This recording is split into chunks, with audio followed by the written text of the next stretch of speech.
guys, Captain Foley back with you again for another Eaglemoss product review. Today we're continuing our look at some of the Discovery ships because this one is actually one I really like. So we're going to take a look at it and I'm going to get your honest opinions on it. But today we're looking at the stealth ship. This is the Section 31 stealth ship from Discovery.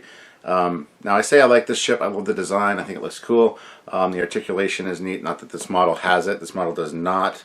But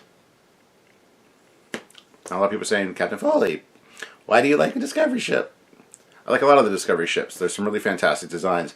I just don't think they fit into the era that they're supposed to be, that they're representing.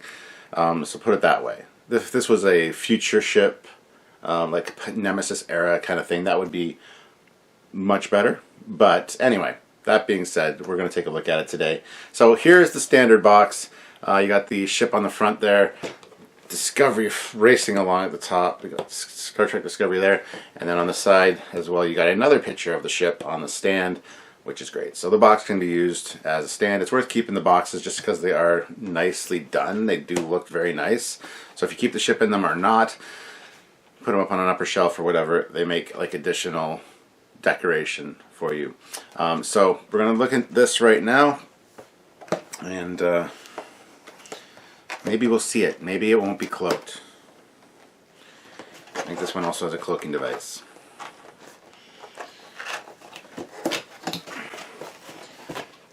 So, as with all the Discovery ones, the magazine is inside the box, and it's a nice size, fits within the box really nicely. There's a nice picture of the ship on the box. The ship on the box. There's a nice picture of the ship on the front of the magazine here. Oh, Section 31 has melted my brain. So, the ship is called Stealth, active 23rd century, length 274 meters, affiliated with Section 31. So, opening it up, as per usual, as per regular Eaglemoss flair, we've got the instructions on the side there, how to place it on the stand. Here we got a nice shot of the ship from the side, and extra bonus detail shots down at the bottom there of the model. And then it's also got the specifications. So, length 274 meters, active 23rd century, affiliated Section 31. The exact same specifications that are on the outside of the magazine.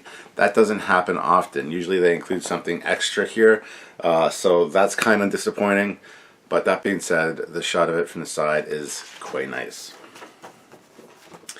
Going to the next page, it talks about the stealth ship and its operation by Section 31. And you got some really great views of the ship there. 3 different shots of it, and some nice angles, I gotta say. The ship does look very nice from quite a few angles. So it's an interesting ship, I will say that. So I'm not totally disappointed in this one. Going to the next page though, it is the full orthos. Well, not full orthos. You got top, front, and back. So no bottom, no side, but that's fine because there are other places in the magazine. Now this ship was designed by Ryan Denning. We actually, Samuel and myself, got a chance to meet him in Birmingham at the Birmingham convention, and he will be on the show at some point. He designed a few ships for Discovery, and we'll probably be doing more. But he, we spoke with him a little bit. Great guy. Again, the ship is really neat, and that leads into the next part of the book here, designing the stealth ship. So they talk with him. Tasked with creating a ship for the mysterious Section 31, Ryan Denning was keen to reflect the organization's undercover nature in the design. So here are some of his sketches, just showing how it can be reconfigurable, and then more down here as it kind of comes to form. So, and then what's that one? The final design for the stealth ship has recognizable Federation elements, but it was intentionally more sinister and dark, much like the vengeance that we see in Star Trek Into Darkness. So that's quite interesting as well. Now here are some more design iterations of it, as you can see. Really nice artwork here. Great shot of it from the top. I do like that. Here you see the articulating fold-in wing elements or nacelle struts that element. I wish the model articulated. It sadly does not. Down here again, the warp nacelles were designed to retract, making the ship smaller and less obviously of Federation origin, which is a fantastic idea, actually. So, and there's another shot of it. This says the forenacelle design was very compact and made the ship look rugged. So I guess there was another iteration of it, so that's quite interesting. So there you go. That is the end of the magazine. Now here it has the, coming in issue 23, the landing pod, which I don't have, nor I don't think I will get. It doesn't really interest me, unfortunately. The back of the magazine, Star Trek Discovery, and it's got the Section 31 stealth ship from the top right there. So, great shot of it. So that is it for the magazine, guys. Let's look at the model. I love this model because it's a pretty substantial size, which is nice.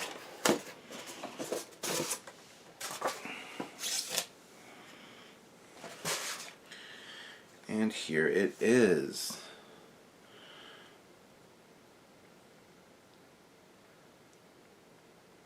So, yeah, I mean, it is an impressive looking ship, and again, a good size, as I said, which is nice. This is just a nice design. I just wish it wasn't a Discovery design. I wish it wasn't pre-TOS. It just doesn't quite work for that for me.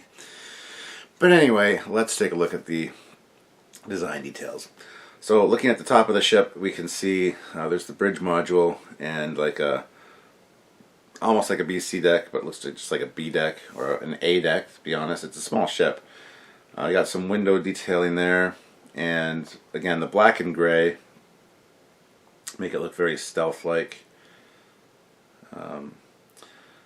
Looking at the front of the nose, you got a little deflector hidden in there, which is a nice touch. Glad they thought about that and didn't just exclude it altogether. Moving around to the bottom of the secondary, well, it's not really a secondary hull, the hull, you got one row of windows and an airlock, so you can get a good scale for how big this ship is as far as decks go. But so there's not a huge amount to this ship, to be honest, and yeah, I mean, some interesting details on the bottom. At the back, there's like a vents there and a shuttle bay of sorts at the back here as well, in between these two long, whatever they are. But yeah, there's a shuttle bay door there, and flanked on either side by the impulse engines, which look great. They're red, they're the right color. Good job, guys. Good job. Now moving to the nacelle struts, you got a really nice view of them here. You got this lower one, which I assume works in conjunction when they fold in, because it looks like it folds into this panel right here. So this open panel actually covers this section right there. So that's some nice detailing. The inner parts of the pylons, again, have some nice TOS styled venting slots, much like on the TOS Connie, which is, again, a great touch. I do love the extended back part of the nacelle strut right here. So again, very nice. Now they do have really nice nacelles, I gotta say. The nacelles, if you hold them up to the light, with the light behind them, they glow blue. And same with from the top, you can see that they glow blue if the light's passing up or down. And then these ones here at the side, light passing either way, it will show it from the side. So really nice touch there. Some great great light piping, I guess you'd call it, to get those to glow. And I gotta say, the nacelle design is really nice. I really like that nacelle design. If that was like on the side and you know, had a strut down here. I was on a standard ship. That would look kind of cool. Again, very similar to the Vengeance from Into Darkness. So, but yeah, some nice detailing on the nacelles, and I'm kind of impressed. This is just a neat looking ship. This is one that I will put on display because it is so neat and unique. I think it's a fantastic design. I think Ryan did a good job. It was great to meet him. He will be on the show at some point talking about his design work for that. He also designed the new D7 for Season 2, which actually looks like a D7, so kudos to him for that. But there you have it, guys. So it's that time of the show now where we head on over to the stand and take a look at it on the stand in a rotational view and just kind of close out the video. So there you go. Let's head on over, guys. Oh shit, it cloaked. Alright guys, so here she is on the stand, and it is looking mighty fine. Like I said, some great details on this thing.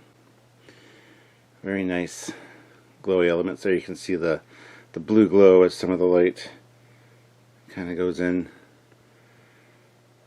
And there's some nice blue detail there as well, which when you have different light behind it from different views, it will look really great. So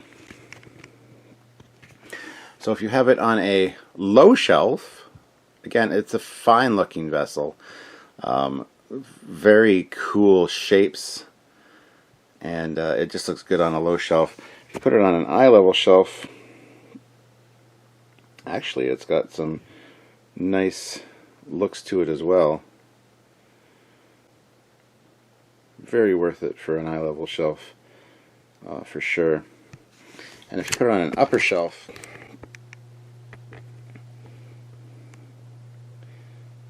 very cool as well, especially if you got some lights or whatever that can kind of shine down and highlight the blue on the nacelles there like that, where you can see through them.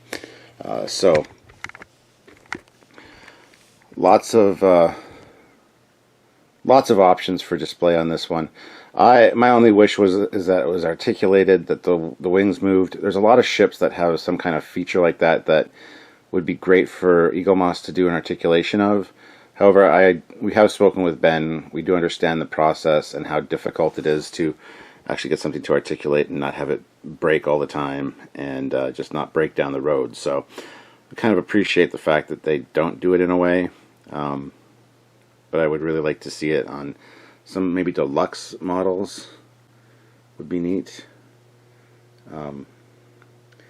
Anyway guys, so that is it for this. Now if you're interested in Eaglemoss ships of your own, you can click the link down below in the description of our video. Use the link provided though, and then add some stuff to your cart, and at checkout use the discount code Trekyards to save yourself 15% off orders of $50 or more, which is easy to do on Eaglemoss.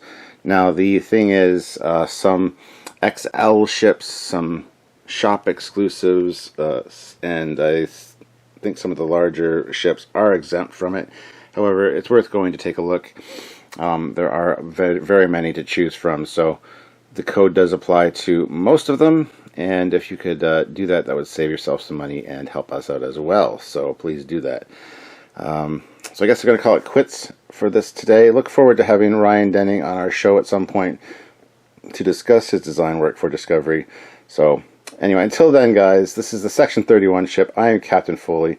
Please like the video, subscribe to the channels, and watch other videos by us as well. Bye guys.